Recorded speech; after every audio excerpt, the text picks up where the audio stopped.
Hi everyone, आज इस video lecture में हम वेज कंस्ट्रेंट पे बेस्ड इस प्रॉब्लम को डिस्कस करेंगे। प्रॉब्लम इरडो बुक की है, प्रॉब्लम नंबर 1.82।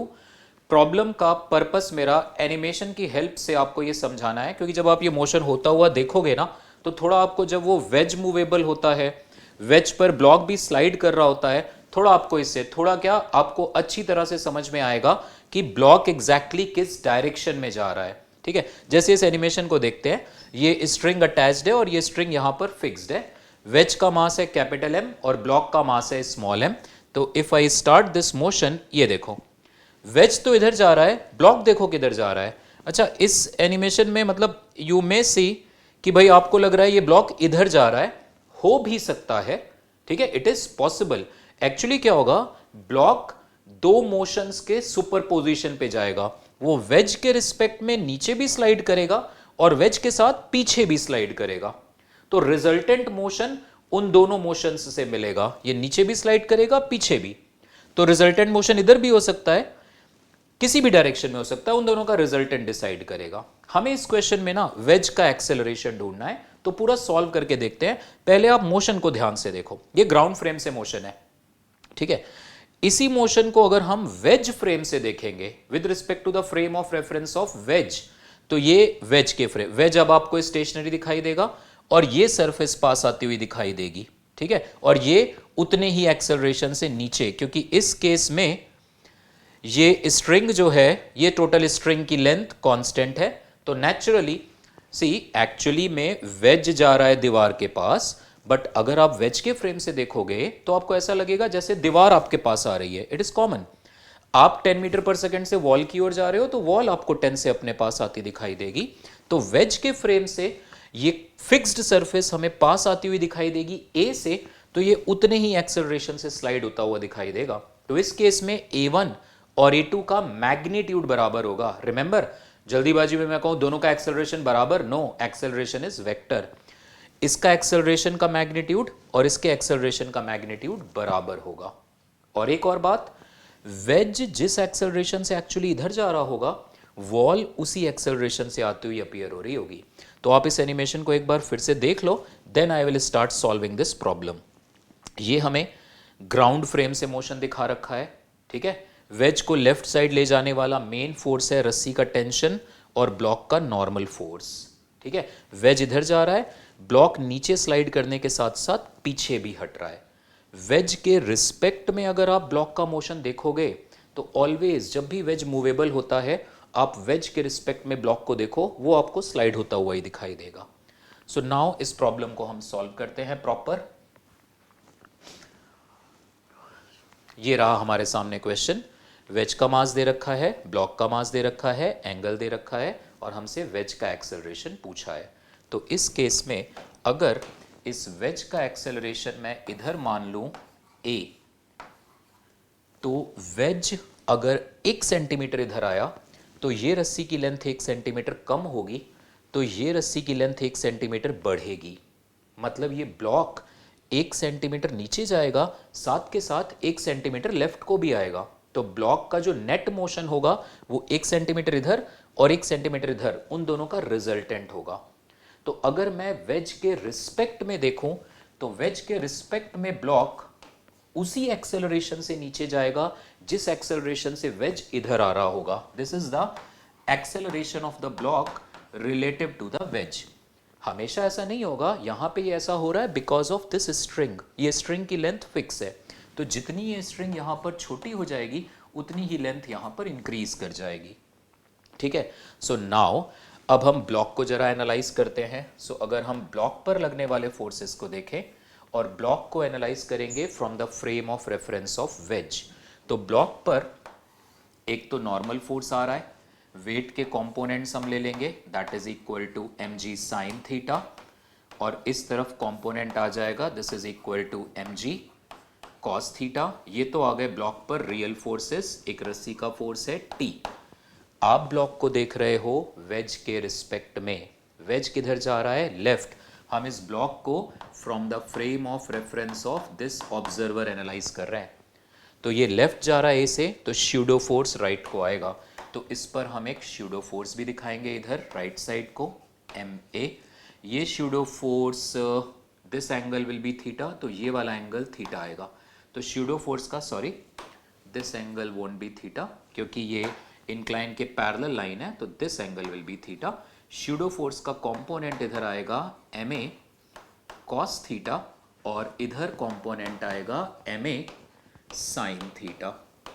कभी आप कंफ्यूज हो जाया करो ना, जैसे अभी मेरे से ही गलती होने जा रही थी, तो हो जाता है ऐसे।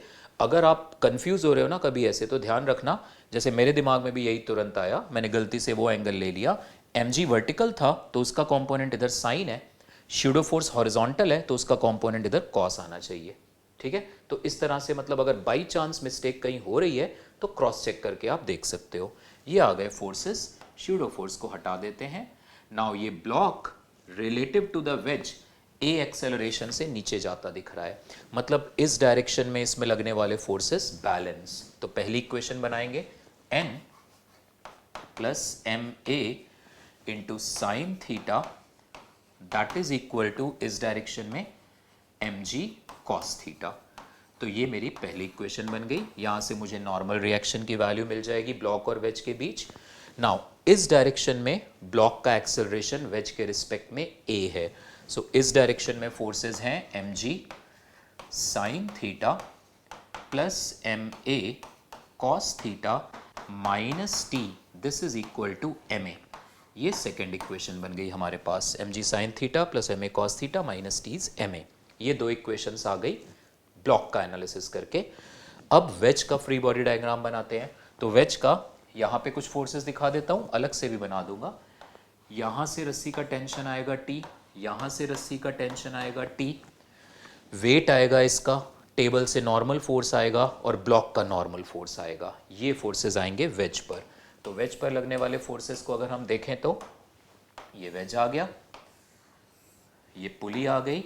और हमेशा ध्यान रखना, कभी भी ऐसे वेज या बड़े से ब्लॉक के साइड में पुली अटैच्ड हो और मासलेस पुली हो, तो उस पुली पर जितने भी फोर्सेस हैं अल्टीमेटली वो वेज पे ही ट्रांसफर होंगे। बिकॉज लेट्स से ये एक ब्लॉक है M1, ये एक ब्लॉक है M2, मैंने यहाँ फोर्स लगाया F।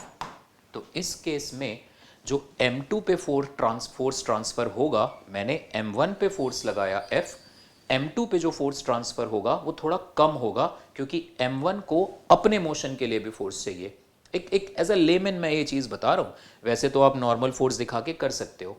सो इस F में से थोड़ा नेट फोर्स इसको, थोड़ा उसको मिला, ऐसे सोच सकते हो क्योंकि M1 में मास था। अगर इस M1 का मास नियरली 0 है तो आप ये कह सकते हो कि सारा का सारा फोर्स लगभग M2 पर ही ट्रांसफर्ड है, सारा का सारा फोर्स इफेक्टिवली M2 पर ही लग रहा है। तो सेम वे ये पुली अगर अटैच्ड है वेज से, तो पुली पर ये जो टेंशन फोर्स है T इधर, और ये जो इधर टेंशन फोर्स है T, ये मान के चलो वेज पर ही है।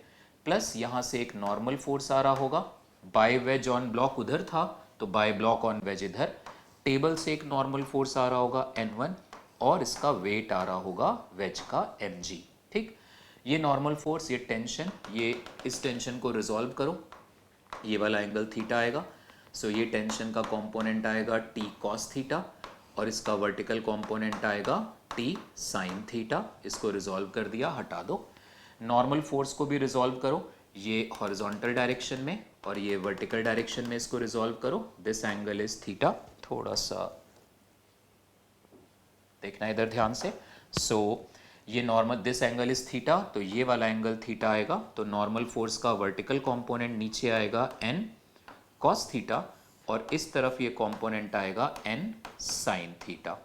मैं इस वेज पे लगने वाले वर्टिकल फोर्सेस को अभी नहीं डिस्कस करता, अब कर दो बैलेंस। n1 ऊपर इज इक्वल टू mg नीचे, n cos थीटा नीचे, t sin थीटा नीचे, बैलेंस देम। उसकी हमें इस क्वेश्चन में ज़रूरत नहीं है। वेज का एक्सेलरेशन लेफ्ट है तो लेफ्ट साइड कौन सा फोर्स है, एक तो है T और कौन सा फोर्स है, ये n sin थीटा। ठीक है, ध्यान से देखो, T है, n sin थीटा है और ये T cos थीटा है। So minus T cos theta, और तो नहीं है ना कोई फोर्स, T आ गया, T cos थीटा आ गया और n sin थीटा आ गया। This is equal to capital MA। अब यहां से जो पहली दो इक्वेशंस बनाई थी ना, ये वाली इक्वेशन से आप okay, let us look here. ये वाली इक्वेशन से आप n की value mg cos theta minus ma sin theta यहाँ पे रख दो, t की वैल्यू यहाँ से उठाओ mg sin theta plus ma cos theta minus ma यहाँ रख दो, सॉल्व कर लो, आंसर आ जाएगा। आप खुद से सॉल्व कर सकते हो, ठीक है, बड़ी इजीली आंसर आएगा। So if we solve it, मैं फाइनल आंसर आपको बता देता हूँ। फाइनल आंसर आएगा mg sin theta upon capital M plus या माइनस, यहाँ पे कोई साइन आता है, I don't remember, this is plus 2m into 1 minus cos alpha, इस तरह कॉस थीटा, इस तरह से आंसर आएगा, ठीक है। लगभग दिस आंसर इरडोव का प्रॉब्लम है 1.82, आप देख सकते हो, ठीक है। सो आई होप वो एनिमेशन को देख के आपको समझ में आई होगी बात। तो ध्यान रखना, जब भी वेज मूवेबल है, ब्लॉक का मोशन, जैसे इसी क्वेश्चन में अब अगर मैं कहूँ यार मुझे जरा ब्लॉक का नेट एक्सेलरेशन तो बताओ, ये तो तुमने वेज का एक्सेलरेशन निकाला, ब्लॉक का नेट एक्सेलरेशन बताओ, तो उस केस में देखो इधर, for this particular question block का एक्सेलरेशन इधर था a relative to the wedge, और वेज का खुद का एक्सेलरेशन इधर था a, and this angle was theta. तो ब्लॉक का नेट एक्सेलरेशन ना इधर आएगा, this is the net acceleration of the wedge, इन दोनों का वेक्टोरियल रिजल्टेंट। तो इस क्वेश्चन में तो ये सीधा सीधा दिख रहा है, this a net will be equal to 2a sin theta by 2, यहाँ से परपेंडिकुलर ड्रॉप कर लो, आधी डिस्टेंस आएगी a sin theta by 2, a sin theta by 2, तो इस ब्लॉक का नेट एक्सेलरेशन इधर आएगा 2a sin थीटा बाई 2, ठीक है। Thanks for watching this video, I hope आपको समझ में आया होगा। अगर आपको कोई भी डाउट या ऐसा कुछ आता है तो ज़रूर मुझे बताओ, I will definitely try to see कि नेक्स्ट वीडियो में मैं उस चीज़ को रिजॉल्व करते हुए चीज़ें और आपके साथ डिस्कस करूँ। थैंक्स।